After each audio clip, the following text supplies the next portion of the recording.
Discover Help presents Stress-Free Living with Ray Samich and Mr. Stress-Free Ratanjit S. Sandhi. This audio program is an unscripted and unrehearsed conversation between Ray and Ratanjit. It is shared with you in hope of adding value to your life. We encourage you to listen to this program in its entirety to receive the full impact of its message. Sit back, relax, open your heart, mind, and soul to this edition of Stress-Free Living.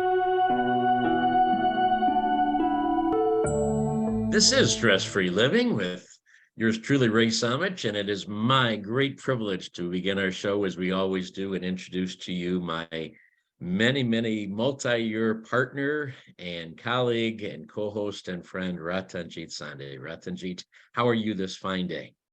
Wonderful, Ray. How are you?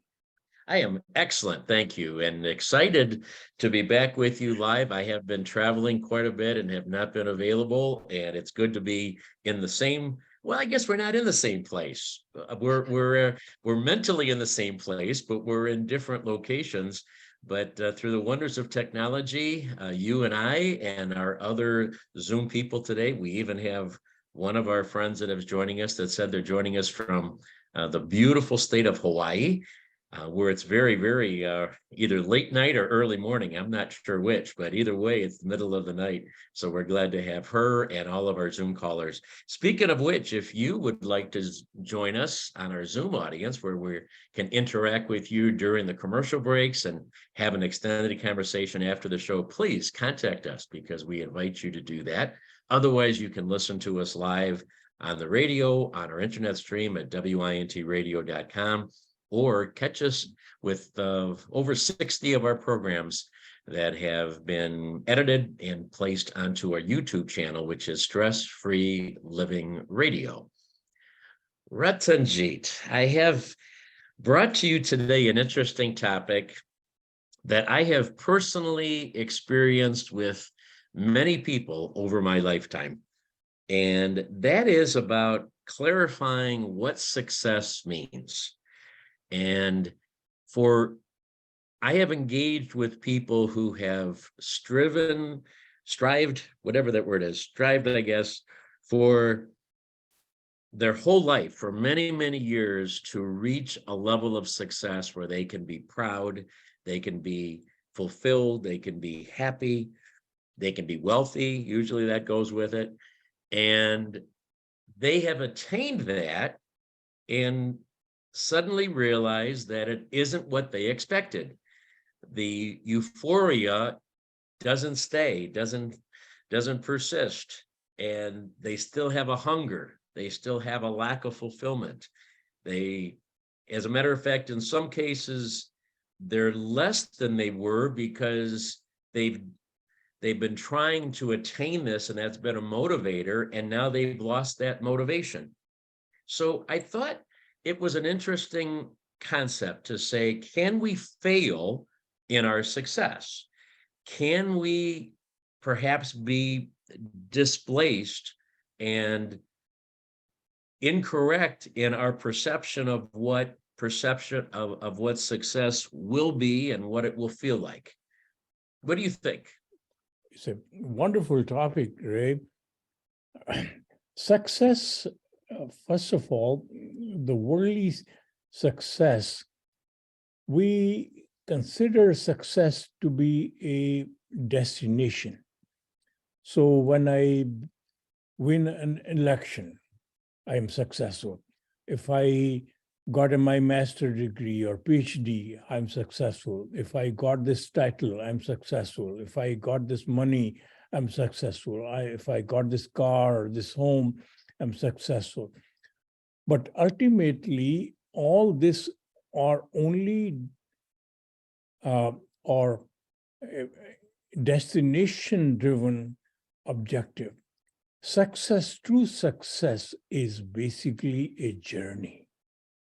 Success is constantly achieving and learning and achieving something which is constantly.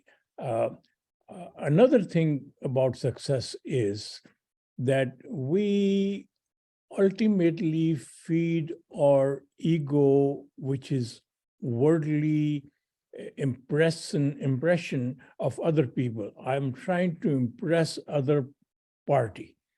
Success, the true success is basically validated by your inner self, the you. Most of us never get in touch with ourselves. We are basically all driven by our ego. That is not us. That is a persona which we carry. So you've given two different thoughts already that are both very important, but both very distinct.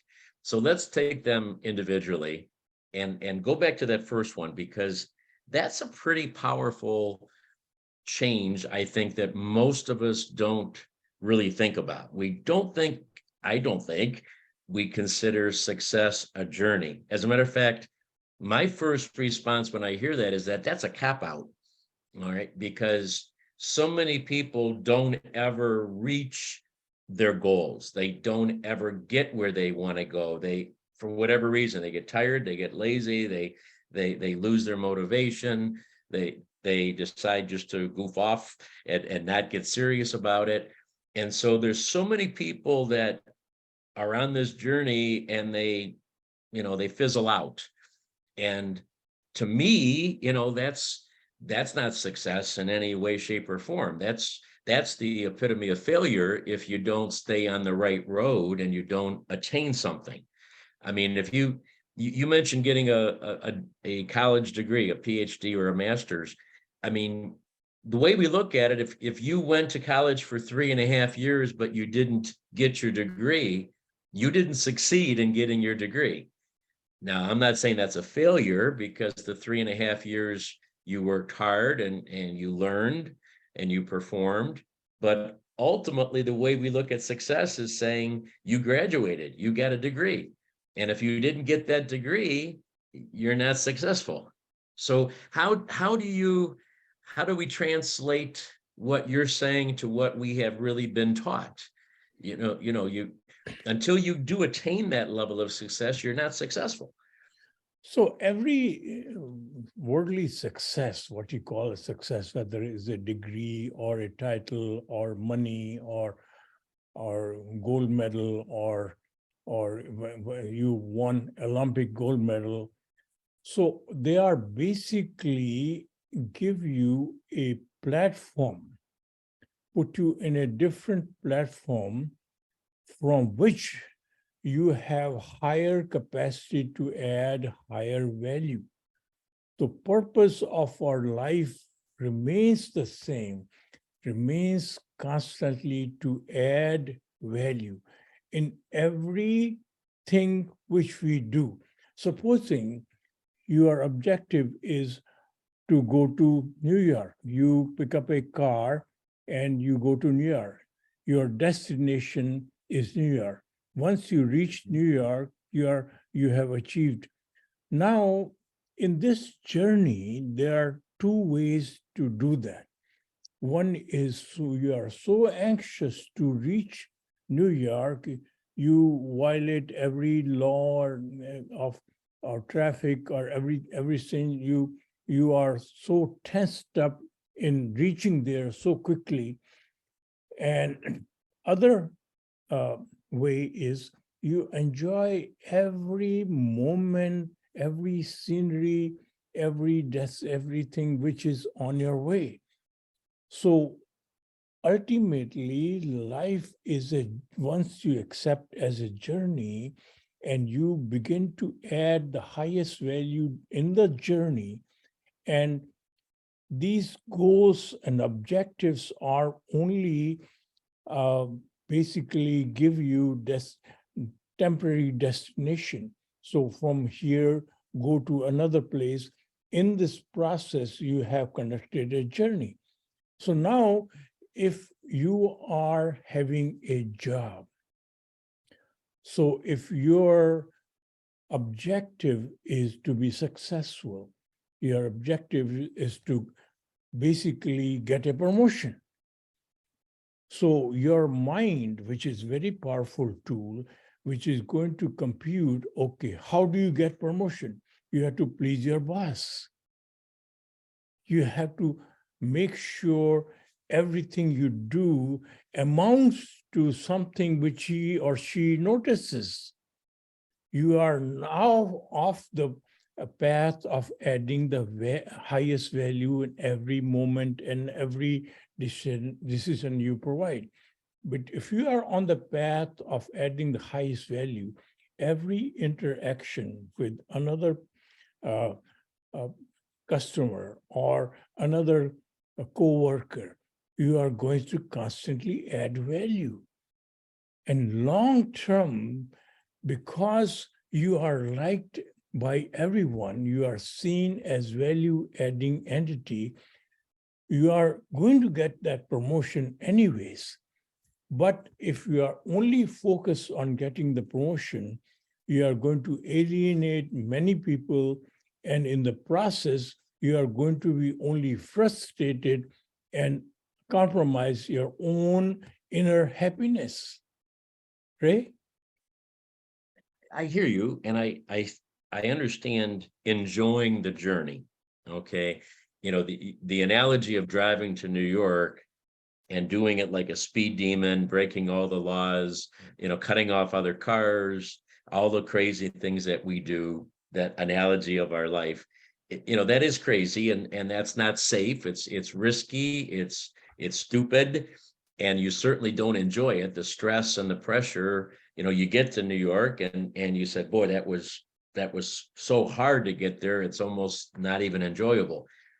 So enjoying the journey, enjoying the scenery, enjoying the pace, relaxing, adding value along the way, that all makes sense. And so that same concept, going for a promotion, being a good person, working hard, adding value, being nice to my colleagues, and not just doing it with the focus of making making sure that my boss notices me all the time.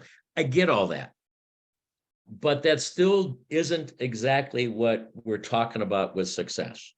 Because if I enjoyed the journey to New York, if I enjoyed that completely, and I had such a wonderful time, and I stopped off and I had some ice cream here, and I enjoyed the scenery there, and I met a nice person, and I rode with them for a while, and that's all beautiful. But if I didn't ever get to New York, if I took such a long time that I only got as far as Pennsylvania, as then and now I have to go back home because my vacation's over, I wasn't successful getting to New York.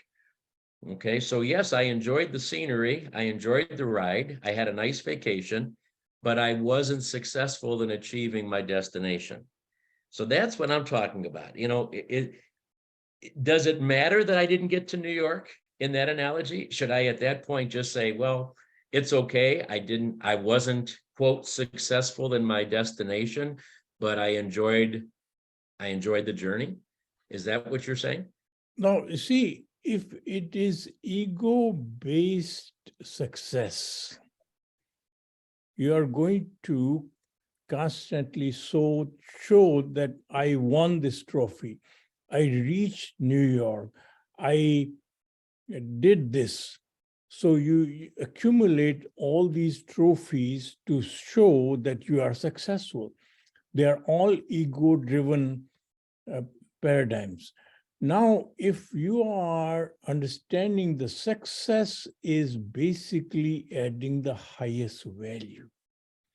So now, if you did not reach New York, and if in the process you achieved much more valuable contribution, which you made a difference to somebody's life, made a difference to your life, made a difference to so many other aspects of situation, you are successful in your own inner mind, because that happiness with that success gives you inner contentment, which that success gives you by adding constantly the highest value. So what happens is when we are so much goal driven, remember, goals are only milestones. You have certain area which you want to reach. Many times you have to diversify, you have to change your path totally and abandon those goals to achieve higher success. So if you are only goal driven and you need to reach certain place and certain data tells you that is the wrong goal. So you have to constantly evaluate your goal because it's not the goal. It's your real goal is to constantly add the highest value. So to add the highest value, there are two ingredients. One is Can you hold it right there, Ratanjit? Because we need to take yes. a break. Okay. And you've again shifted the conversation, and I love how you've done it. It's a good thing, but you've totally shifted us away from success to goals. And to me, they've been very much an analogy. They've been very much synonymous. Okay. If you reach your goals, you're successful. And now you're introducing the thought that says that may not be the case. Okay. Goal setting and success may not be synonymous. So we need to come back and explore that. And then to continue where I've interrupted you, and I apologize, but we need to kind of get a grasp on what we're talking about and also take a moment to take a commercial break because that's what helps us stay on the radio. So please stay with us. We'll be back in just a moment after you hear a couple of short messages and we'll continue our discussion. Can we fail in our success? We'll be right back. All right. We have about 90 seconds there. If anybody would like to have a comment, quick comment, please do. Hi, this is Ken. Maybe I'll take a crack at it. Okay. I think what Ratanjit is trying to point out, and from my standpoint, I'll explain what my thoughts are. He's absolutely right in saying that it is a journey. Success is a journey.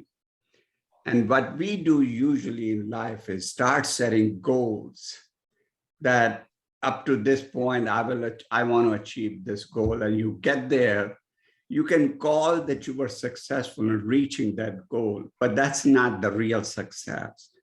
Because once you reach that goal, you can keep on changing yourself, like he says, keep on adding the maximum value you want to achieve. And yes, there are going to be failures, but it is failure only if you quit. If you don't get up, that's failure. But if you fall and you get up and keep on insisting, achieving or adding the higher value, that's not considered failure. For example, I'm a physician. My first goal was, I'm not going to let any patient die. That's my life's goal. And that's what they do. And once you get there at some point, then you realize it's not possible. You are going to get, sometimes hurt. You won't be able to do what you wanted to do. You keep changing. You keep on getting better, keep on adding value. But that should not mean one patient dies and you quit your whole career and walk out. That's a failure. Failure is not falling. Failure is when you don't get up, when you fall. And that's what I think he's trying to tell you. Yes. We are back on Stress Free Living. Thank you so much for joining us. Ray Samich and my very dear friend, Ratanjit Sandhi, with you today and interacting with some of our wonderful guests as we do during our commercial breaks on our Zoom, to our Zoom audience. Ratanjit, some validation there for some of the things that you are talking about there from some of our guests in terms of success being a journey. I would like to differentiate with you a little bit, Ratanjit, on the difference between goals and success. because to me, those two are very much intertwined.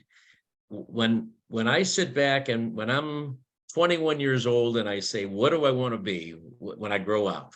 What do I want to attain? How much, how big is my house going to be? And what kind of car am I going to drive? And how much money will I have in the bank? And then on a personal basis, what will my family look like? And what will my position in the community look like?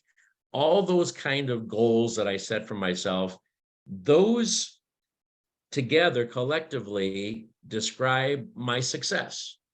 Okay, if I've been able to attain A, B, C, D, and E, I consider myself successful. Is that a right way of thinking, or am I on the wrong track right from the beginning? So you see, basically, when we set up goals, nothing wrong or right about it. That gives you some to conduct a journey, a destination to reach. So ultimately, supposing you wanted to be a community leader. Now, once you understand that is your basic mission, and you are focusing on being the community leader, your mind is going to dissect certain things which is going to help you reach there, and certain things which are not going to help you reach there. Mm-hmm. So you are going to only do those things which are going to help you reach there. So when you are focused on adding the highest value, your mind is thinking differently. Many of the things which may not initially look like which is going to add to help you to reach your destination, but it has the highest value. So you continuously doing that. So generally, people will start to think you differently. He's a genuine person. He is constantly always adding the highest value. So sooner or later, the community leadership is going to hand it over to you, but it's going to be much more stable. But if you are only focusing on getting that leadership position, you may reach there.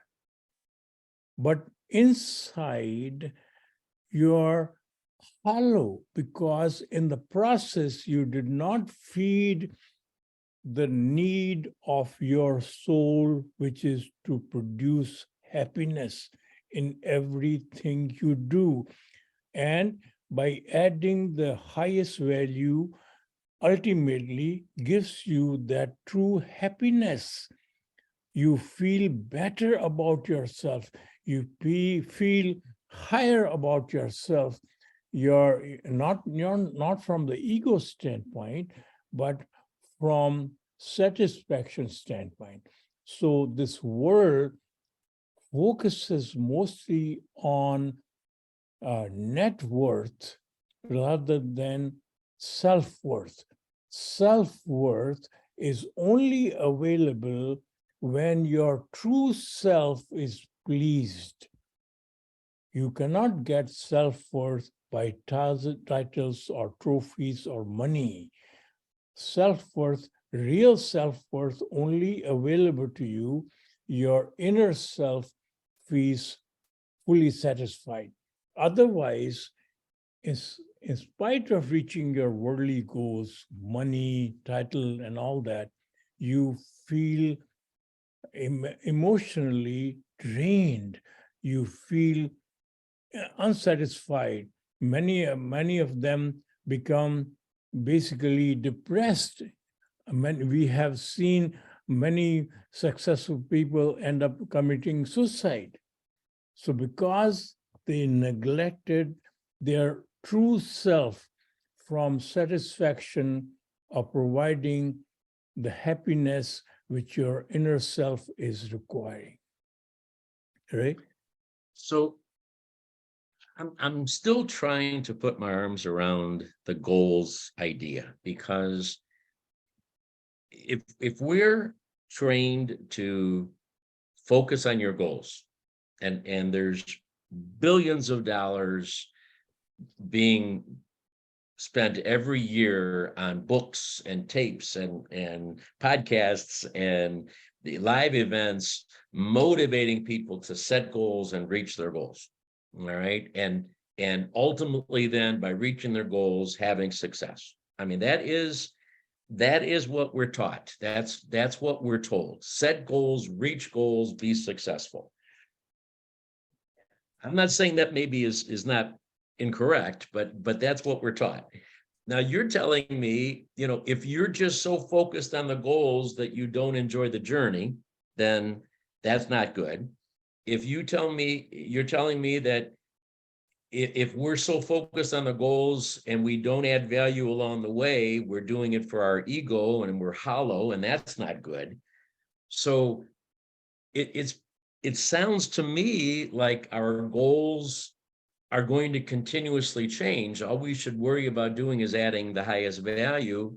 And in the process, the goals are going to change constantly, because what we thought we were going to do and we wanted doesn't necessarily work out, but other opportunities will come through, and it'll continue to evolve. But that kind of defies everything else that we're taught, because we're taught that unless you work hard and reach your goals, you're not successful. And so, don't settle for anything other than what your goals are. And you're kind of saying, the goals in some ways don't matter, because just take what's given to you as you are adding the highest value. Do you see why I'm so confused, Ratanjit? I thought I understood this, but I don't. Let's look at goal a little differently. So if your goals are set by your ego, and there are goals which are set by the real you, there are two different goals. When you are going to set the goals basically by your ego, it's only going to be a show-off. If the goal, supposing, if the goal is set by your having a PhD, by ego, if your goal is set by the true you to get a PhD, it's the same goal. So when you are set by an egoic goal, you are going to again do only what will get you the PhD. If you are going to set your goal by the true you, you are going to become a student to seek the knowledge, to understand the subject. And you still reach there in PhD. So there are two PhDs. One has a shallow knowledge, one has a thorough knowledge. Who is destined to add the higher value? The person who has a thorough knowledge. So the goal setting itself, if it is done by your egoic self, they are going to be shallow, and you will not get full satisfaction and full outcome out of those goals. So it is very important that your true self you are aware of your true self, and it begins to guide you in your life. Otherwise, your egoic wisdom is going to ultimately give you dissatisfaction, regardless of all the wealth and all the money and all the titles you have gained, right? This has been really helpful. What you just said really helps to clarify and eliminate some of my confusion.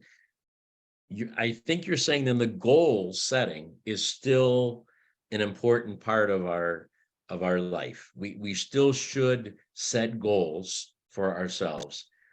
But the goals have to be done in such a way that we do it with our full body, mind, and soul and spirit, that we have to really buy into that goal at every level. If we don't, if we're doing it just for our body, for our ego, if we're doing it just because we want to be able to say we're the vice president of a company, or we have $1 million in the bank, or we have a PhD, whatever it is, then the process to attain that goal is going to be a lot different than the process if we did it with a total buy-in of mind, body, and spirit.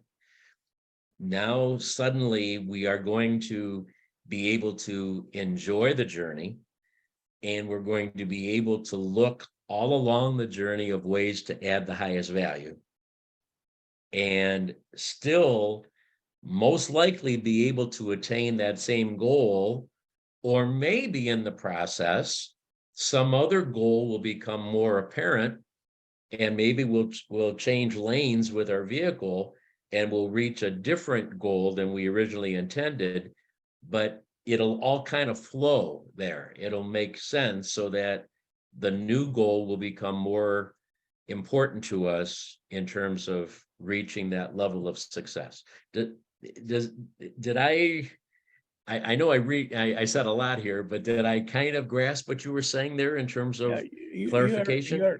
You're right. But ultimately, the goal we should set for our life is same, to add the highest value.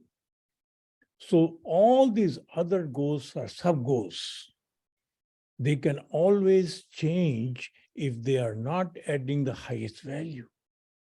So now we are not stuck with artificial goals. You are still going to set up those other goals which are subservient to adding the highest value. So your purpose, your goal, your entire life is to constantly add the highest value. So when you reach a plateau of success, whether it is the title or the money or the fame, those are basically give you a different platform, many times better platform, to add the higher value. Supposing you won 5 medals, 10 medals in Olympics. So now that was originally your goal. Now what? So now the world is going to give you very short window of fame. Your picture would be in all the magazines and you will have interviews and this and this. And after 3 or 4 or 5 years, people will hardly recognize you if you did not use that platform of gold medals to take another goal, so to speak, to add higher value, because those gold medals only gave you platform, visibility, power. And if you did not use those to add high value, people will not remember. The world will never remember. So we are constantly must add the highest value. So initially, the false satisfaction came from gold medals. You either every day keep on looking at gold medals and you will get tired. But if you listen to your inner self, you will find so many other areas open up to you. You can train the youngster. You can remove their fear. You can become a spokesman for a cause. You can do so many things. But if you are not focused on adding the highest value, all this worldly success will become failure. Right? You've created a paradox here for me that I do not quite understand. Again, maybe I needed more sleep last night. The whole idea of goal setting, the way we have always learned it and been taught it and understood it and read books about, is very specific. You have to be, you know, if your goal is that I want to go and travel the world, if my goal is that I want to have enough money and time to be able to travel all the continents around the world, then that I have to focus on that goal. I have to put pictures on my refrigerator of all the continents and airplanes and cruise ships so that I'm driving this goal home. Okay. If I want to own a boat, I should put 10 pictures of boats on my refrigerator, and I should read every book about boats and listen to every podcast about boats so that I am focused on getting a boat, et cetera, et cetera. You're telling the world here that it isn't about those individual goals. You know, forget that. It's about adding the highest value. It's simply that process that you do. And if you do that through your whole life, everything else will fall in place. That if I just look in the moment of how I can add the highest value right now and do it, and then 10 minutes later do it again, and an hour later do it again, and get up next morning and do it again, that everything else will fall in place. That is such a contradiction of everything that we have been taught. And I'm just having difficulty putting those two thoughts together, because in some ways, again, I used the term cop out earlier. In some ways, it's a cop out to me. I feel that way. If I say, okay, I'm going to add the highest value right now, and to heck with my goals, forget about them. Okay, forget about it, because as long as I'm adding the highest value right now, I'm whatever I'm doing, I'm going to do it well, and I'm going to serve others, and I'm going to do that again in 5 minutes and again in 20 minutes. And I have no vision for where I want to be in 5 years or 10 years. I'm just going to keep adding value. It almost seems like I am, deferring that need to be goal oriented and taking an easier way out of simply saying, I'm just going to live in the moment and do what I should do right now. Do you understand? Again, am I clear in my confusion? To make it more clear, let's take an example of you traveling the world, and that's your passion. So all of are born with certain passion, certain things I like to do better than others. Mm-hmm. That is my initial window. Now, supposing I traveled all around the world and did not think of adding the highest value. Now, while I'm traveling all around the world, a thought process in my mind says, how do I add the highest value here? I'm basically going around the world and looking at these things. So then I begin to share that information, that knowledge, that about these different places to the world. As a consequence, I can sustain my passion of traveling the world and adding the value to all these other people to give them information about this whole world. And I can become very famous. I can make a lot of money by doing that as a consequence. But if I only focus on just traveling around the world and just kept it to myself, first of all, I would need a major money financing to support this. And where that come from? If I'm ordinary person, but I have a passion of traveling the world.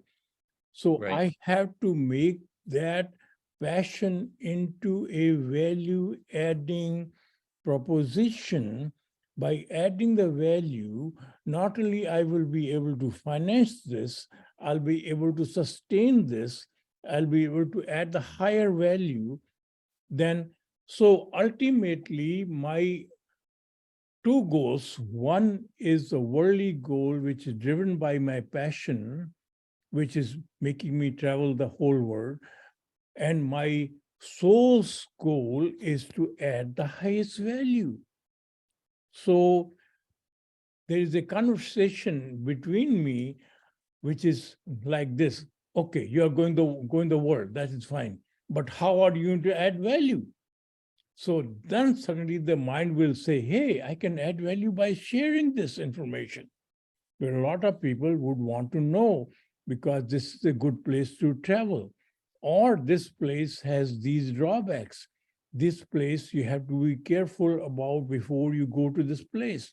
And you have to have these conditions which are required by travelers to be successful. So ultimately, you begin to add value, right? That idea that you just had has been proven to be true. I mean, 20, 30 years ago, there were people writing books and they were selling the books, making money, and they were using that money to keep traveling around the world. Today, it's done with websites. There's all kinds of websites with that information, again, that are funded with advertising, so they make money and that helps them go. So your basis there is true. There's no question about it, that finding a way to add the value can come back to you and can propel and allow you to enjoy your passion. So I'm with you on all of that. Okay. I guess where I'm still confused, and we'll have to come back with this on the other side of our last break, is still understanding what my goal setting should be like. If I'm trying to ultimately have this feeling of success when I'm at my end of my life, whatever that may be, because we don't know when it is going to end for most of us, but when I'm at the end of my life and I look back, can I say that I was successful? And what will I have accomplished in my life in order for me to say I'm successful at this part of my journey as a spiritual being having a human experience? I've done all that I could to have a feeling of success as I exit my human experience. I want to come back and talk with you about that. We have a quick break for you, and we hope that you are not as confused as I am on this edition of Stress Free Living. Please stay with us. All right. Who else would like to give us some thoughts or a question I can ask Ratanjit? All right, so I let me take a crack at this. I can appreciate where you're coming from. I think it's, if you ask everyone, that probably will have the same kind of questions. But I do have to tell you, if we just go back to the premise, can we fail in success? You know, we have been conditioned over a long period of time to look, and focus on outwardly things to indicate success. Right? If you ask anyone, they'll tell you, I have a big house, big boat, whatever. But if you think back, we're inherently, as human beings, are wired to do good, right? We have a value system that if you get aligned with it, will help you deliver on that, right? So as we, if you step away from this preconditioning and start focusing on what is it that actually drives you, it's that internal goodness within each one of us that basically drive us to do good every day. If you get that alignment, then you'll get satisfaction that drives you to continuously get to that next level. So what happens is you don't have to worry about looking for someone's approval to get you there.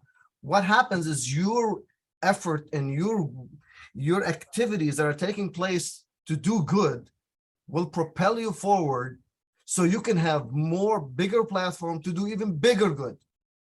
And if you just focus on getting that alignment, there is no end to it. You're just going to keep doing it till our time comes to go to a different place. But in that process, that's where you get the satisfaction. Otherwise, you see these big successful CEOs that in our worldly vision kind of they think they're not successful. We are back on Stress Free Living. Ray Samich and Ratanjit Sandhi with us again here today for our closing minutes of our show, talking again, interacting with our fabulous Zoom guests. We just love having them and their input on this. Ratanjit, one of our guests here, just brought up the idea of something that you have said before. We're wired to be good. We're wired for goodness. That's the way we are born into this world. Together with that thought and adding the highest value, okay, seems to be two very powerful concepts to propel us to the world and to be all that we can be and to put us on the path for creating success. Is it as simple as that? For all of my concern about worldly goal setting and all of the billions of dollars of books and tapes and CDs and podcasts and websites, everything else that's out there in our world, is that all a fallacy? Should all we be concentrated on is take the way we're wired to be good, use our brain to figure out how to add the highest value, and everything will fall in place for success? It's a very complicated thing, Ray. Ultimately, we are not guided by our knowledge. We are basically become slave to our habits. Now, let me give you an example. A CEO who is very successful, very brutal, and then his inner self feels that I should do some good. So he end up becoming a volunteer at Red Cross in the area, and he's a board member and all that. So because of his habit of constantly becoming the number one and taking the stage, he's going to, even in the Red Cross, become more cutting out everybody's thought and becoming more important. So it is it's two contradictions here. There is initial or inside of us is asking us to do some good, and we are going to do good only because we are going to follow our habit, not ourselves. So it is very important that we make sure that our habits are in the right place to take full charge of this life. And until we give the full charge to real self, most of our habits are going to be formed by our ego, or insecurity, or greed, and our fear. And that is what you see. Most of everyone has habits, and they are basically controlled by these ego and their fear and their greed. So until you find the fearless, greedless, egoless self within you, which is going to now form different habits, you are going to be enslaved by these habits given to you by these conditions. And now, you talked about goals. Yeah. So everyone has a passion, initial passion, something they like to do. And then your ego and somebody says, no, you will make more money, you'll become more famous if you did this. So I met a good friend of mine who is an attorney, And he's very good attorney, making a lot of money. And eventually, after we talked, he says, I hate being an attorney. Because he went against his own passion to add value and guided by the worldly requirement to make more money. And that's what we do most of the times. Our goal setting is done by our egoic needs, but not set by our passion needs. Passions, if we follow, we ultimately will be successful and will enjoy the path.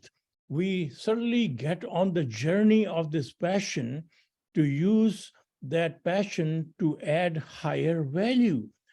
This is the unique gift given to each individual because nature has not duplicated anything.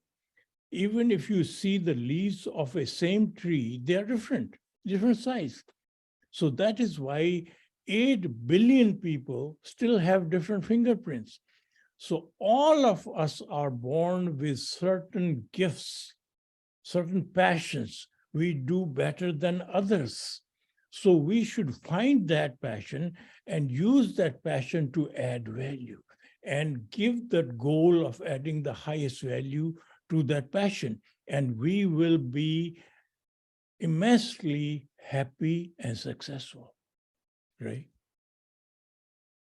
You know, the initial question that we asked was, can we fail in our success? And I think I knew the answer was yes. I think we've all witnessed either personally where we have attained a success in some area and didn't feel fulfilled, didn't feel as at peace or as overjoyed as we thought we would, or maybe we did for an hour, for a day, but then it wore off quickly. I think most often we witness it in others. We see others that are just kind of floundering in their success, and we don't understand it. As you said, the statistics bear it out that there's massive depression and suicide in people who are supposedly very, very successful in life. So this is such a complicated issue, and some of the points are very easy to see. Understanding how you add the highest value makes perfect sense. Understanding how we are, if we're wired to be good, then being good is true to who we are at the core. And so it'll make us feel good about ourselves and be content with our life, regardless of the level of success that is attached to it. By worldly standards, we'll have been successful just as human beings, even if we don't attain riches and fame. So some of this makes perfect sense, Ratanjit, to me. Some of it is very logical. Your concept there about our habits driving us, absolutely. Those habits have to have a foundation of truth and our real self. But in the big picture, boy, this is not easily understood. At least I don't think, in a world where we are inundated with so many contradictory opinions of what success is and what success should feel like. And I think my only solution here at this moment is to say, I think we need to be grateful for what you've already shared with us and help me to clarify a few things, but I think we need to continue this conversation and have a better understanding, especially relative to what we should be teaching our children, what we should be teaching the next generation. Do we have them set goals, or do we tell them not worry about the goals, enjoy the journey, and on that journey get into a habit of adding the highest value? Is it time for a complete reversal of what we have been taught about what success means? Ultimately, the goal setting would be done by you and your passion. If your goal setting is done by your ego, your worldly persona, they are going to always end up becoming failure. Although you will reach successes, worldly successes, but your inner self is never going to be satisfied. So goal setting, once it is done by your passion, your inner self, they will always add the highest value. So although we are wired to do good, but doing good is not feeding others, is only done by adding the highest value. I have to cut you off right there, Ratanjit. We're out of time. I talked too much today. Thank you so much for sharing all your wonderful vision and your wisdom and your love with all of us. Thank you to our audience, to our Zoom guests, and to each and every one of you out there. We will talk with you again real soon. Remember, we're all playing the same game. Have a great day. All right, we are clear. Sorry about that, Ratanjit. I elaborated too much and I had to cut you off. All right, everybody, it is your turn. If we've heard from our two gentlemen, we haven't heard from Kim yet. So I'm going to ask her to take the floor here. First of all, Kim, you've been quiet today. Have you any thoughts on this all the way from beautiful Hawaii? Good morning. So happy to be here with all of you. When Ken talked about a doctor who wants to save every patient and feeling like a failure and quitting if even one patient dies, I think about my leadership and how I feel. I just said yesterday to someone, this is why I'm not in the medical field, because leadership to me, I'm so tied to the outcome.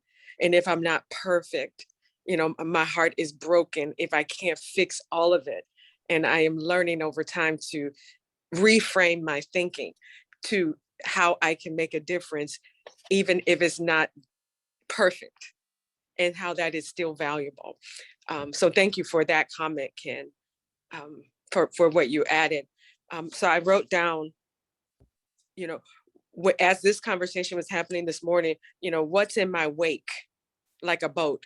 Can I look behind? So as I'm striving for success, if I'm leaving casualties behind, I don't think that's success, even if I hit the goal, right? So I'm cognizant of the wake that is following me as I travel towards hitting the goal. So I just want to say that. The other thing that came up was net worth and self-worth being collapsed. For so many years, I had net worth and self-worth collapsed.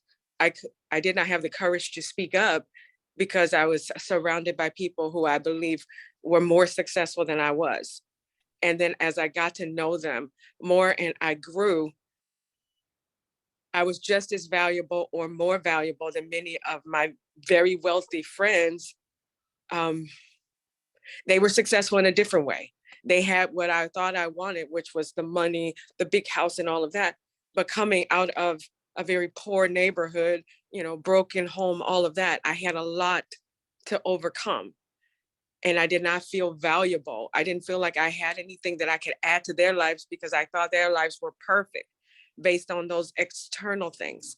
But then when I got to know them and engage with them, I found that they were yearning for a lot of what I had to share. So my prayer is like the barriers that would keep me small be removed from people who have something to add that would be valuable, but who are intimidated because of the ego-driven goal. The ego-driven goal. I can't make a difference with the doctor. I can't make a difference with the wealthy business person because I don't drive that car. I don't live in that neighborhood. Absolutely not. My most painful moments is what has set so many people free around me because of my willingness to open my mouth and to share. Coming into a university school parent-teacher meeting or a Hathaway Brown parent-teacher meeting, where my children are, where I'm barely able to pay the tuition using a huge scholarship, which I'm so grateful for, and the mothers who were like so empty. Before, I would not say anything to them because I'm thinking I'm going to be judged harshly because I'm still trying to hit my goals so that I can live in the house or whatever. But then I can pray in a moment when somebody's having a difficult time. I can relate to the child that won't even talk to the mom, or you know what I mean? I'm so excited about this conversation, and I feel validation in being so driven for my goal. So Excellent. You see, one thing which we have to all realize that thank you. at very best, the highest educated, the wealthiest person, the most gifted, the highest IQ, still would make mistakes. So we are imperfect. That's our journey. We are constantly, so becoming expert is a misnomer. The best we can be is good student. So we are constantly learning from life till the end we die. So we are constantly upgrading ourselves. So that is why that's the reason that we have research constantly going. We are constantly inventing, constantly understanding. So that journey is going to continue. So regardless of our PhD or master degrees, although the universities tell us you are an expert because you have a PhD, but that is basically a starting point. We are basically a better student than we were before, but not an expert. So we are always going to be imperfect regardless. So whenever we find imperfections in our act or in our demeanor or in our activities, basically that is a hint for us to learn more.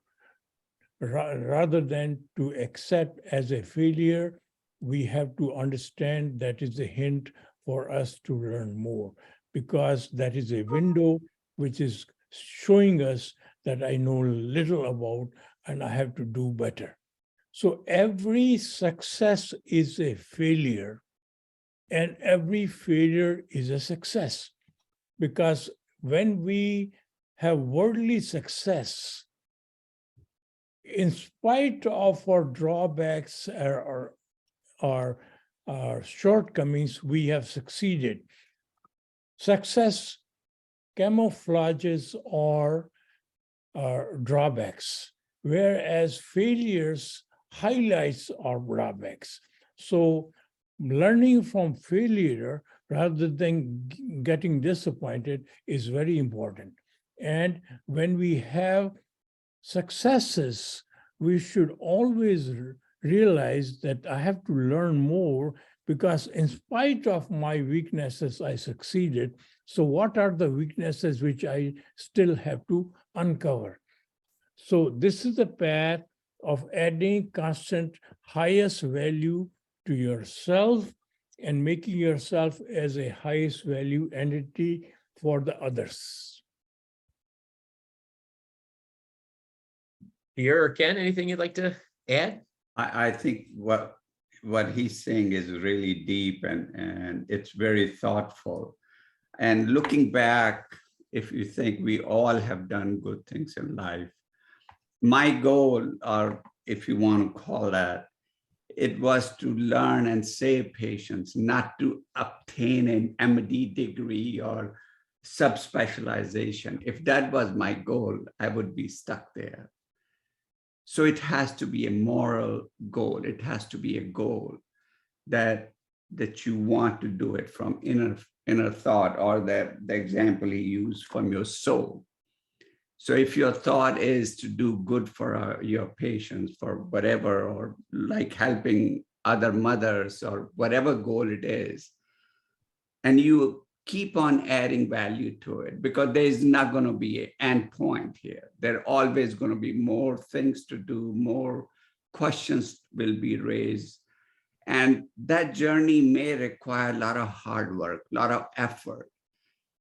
That doesn't mean that the happiness won't be there. I think sometimes we mess up saying if we are doing this, it has to be a lot of pleasure on the way. It may not. You may have to read, or you may have to study for hours and hours, for 24 hours, or exams passing, or whatever. But that's, you are adding value to it ultimately. But in the end, once you get there temporarily, you feel happy, but you keep on going on. So I don't know whether, Ray, the success you are defining is that there is an ultimate success. If that's what you're defining, you have to look back. At that point, I don't know what is the ultimate success. Success is basically a journey. That's what Ratanjit is saying. Help me understand, Ratanjit. Did I miss anything here? No, very good, very nice. You summarize it very well. And I think it's a constant thing which we have to realize. And again, our purpose of life is to add the highest value. But we have to be very careful. Again, I repeat, if you are in the egoic mode, this word translates you into egoic mode. Who are you? This is your caste. You are male or female, or you are this, or your father is this, or you have this degree. And all these are ego-driven things. So until you recognize your true self, the real passion is not available to you. Real passion gives you a hint that this is the area which I'm going to use that to add the highest value. My purpose of life is to really add the highest value to the bigger me. Everyone is me. We are all one. So the divine power which makes us alive is one. So that is why we are all one. So in order to serve your God, you cannot serve that in church or temple. You only serve God by serving yourself, your human beings, your society, your environment, and everything is part of that supreme power. So adding highest value is basically serving that portion. Serving generally has a connotation of feeding somebody, cleaning somebody, and doing all that. Really, we have to add the highest value and constantly remain in the student mode of learning higher capacity, so that our capacity of adding the highest value continuously keeps on increasing.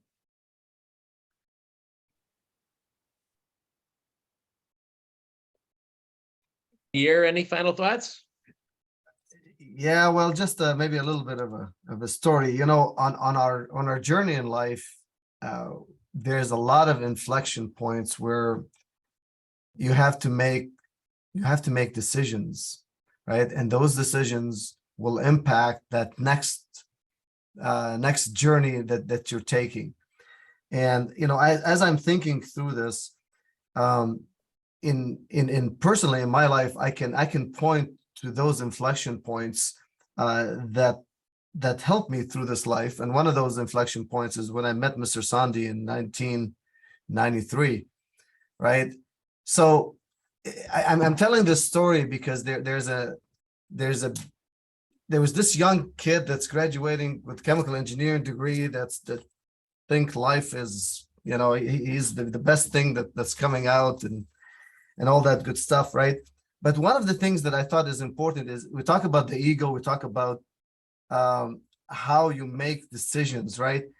And when I met Mr. Sandhi and we interviewed, and when we were done, Mr. Sandhi asked me for what I'm looking for to work for him.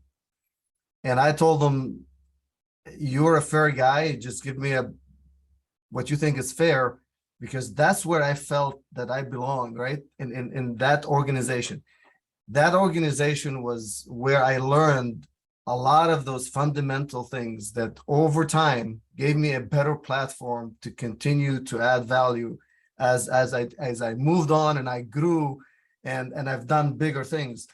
But there's intense amount of pressure for us to make the selfish decision as young people, as we grow and as we continue to go. There's a tremendous amount of pressure to go for the biggest money, to go for the, for all these worldly things that feed your ego and take you to a place where you look back 10 years later and you're a lonely person, right? There's nothing else left.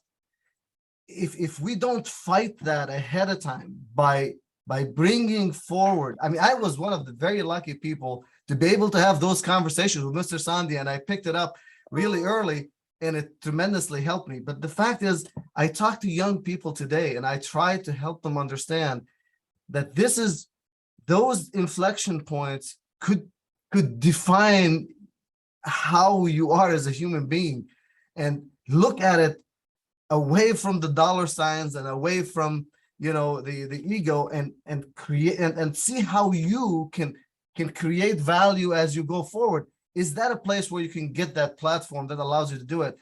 And I can look back at my career and where I'm at today and where I'm going tomorrow, and I always look back to that point in time when I made those decisions that significantly impacted how I feel and where I'm at. I feel pretty good about what I'm doing, but there's always things I learn every day that allows us, to do better. I really like, what we're talking about, speaking out.